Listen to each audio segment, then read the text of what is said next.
গ্রামের ছেলে মহাদেবের টানে সাইকেল চালিয়ে দক্ষিণ দিনাজপুর থেকে গেলেন কেদারনাথ। প্রায় ১৬৫০ কিলোমিটারের পথ। এতটা রাস্তা সাইকেল চালিয়ে পৌঁছলেন। বাবা ভোলানাথের টানেই যেন সব কষ্ট দূর হয়ে গেল। ইচ্ছে থাকলে সব হয়। সম্বল ছিল মাত্র ২৫ টাকা। শূন্য হাতে সাইকেল চালিয়ে পৌঁছলেন কেদারনাথ।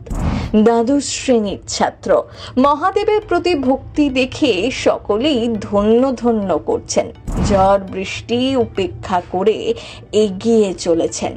হাজারো বাধাকে পেরিয়ে অবশেষে স্বপ্ন পূরণ। কিভাবে নিজের লক্ষ্যে পৌঁছলেন, আজ শুনুন সেই গল্প। ২১শে জুলাই সকালে ঘুম থেকে উঠেই শুভর ইচ্ছে হয়েছিল তিনি কেদারনাথ দর্শন করবেন। যেমন ভাবা তেমন কাজ। শ্রাবণ মাসে শুভকে যেন টানছিলেন বাবা ভোলানাথ। কিন্তু এত টাকা কোথা থেকে পাবেন?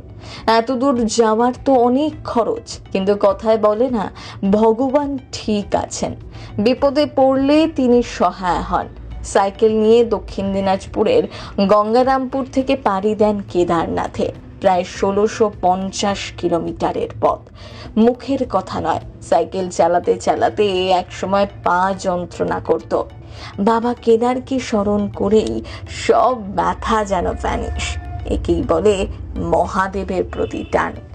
দ্বাদশ শ্রেণীর ছাত্র শুভ হালদার মা বাবা বোনকে রেখে সাইকেল নিয়ে সেই বেরিয়ে পড়েন। সারা রাত সাইকেল চালিয়ে পৌঁছতেন কোনো এক মন্দিরে। সেখানে বিশ্রাম করে আবার পাড়ি দিতেন। সব থেকে কষ্ট হয়েছে পাহাড়ি পথে, কিন্তু সব অসম্ভবকে সম্ভব করে কেদারনাথের দরজায় পৌঁছলেন শুভ। তার চেষ্টা, তার ভক্তি দেখে কুর্নিশ জানাচ্ছেন নেটিজেনরা। একদিন সাইকেলই ছিল তার একমাত্র সঙ্গী। খাবার জল কিছুই সাথে করে নিয়ে বেরোননি শুভ। পথে যে দেখেছে সেই এগিয়ে এসেছে। হাতে করে এগিয়ে দিয়েছে খাবার। কেউ আবার আর্থিক সাহায্যও করেছেন। পথ চলতি মানুষের কাছে শুভ তাই কৃতজ্ঞ। সকলের জন্যই আজ এই অসম্ভব সম্ভব হয়েছে, বলছেন তিনিও। দীর্ঘদিনের স্বপ্ন ছিল কেদারনাথ দর্শনের, কিন্তু স্বপ্ন থাকলেও আর্থিক প্রতিকূলতায় সেই স্বপ্নকে বাস্তবায়িত করা হয়ে ওঠেনি কখনো। পরিবারে আর্থিক অনটনের পাশাপাশি নিজের কোনো রকম আর্থিক ইনকাম না থাকায় স্বপ্নটা স্বপ্ন হিসেবেই দেখতে হতো। অবশেষে তা পূরণ হলো। শুভর মুখে এখন একটাই কথা, জয় বাবা কেদারনাথ। প্রথম বাংলা ব্যুরো।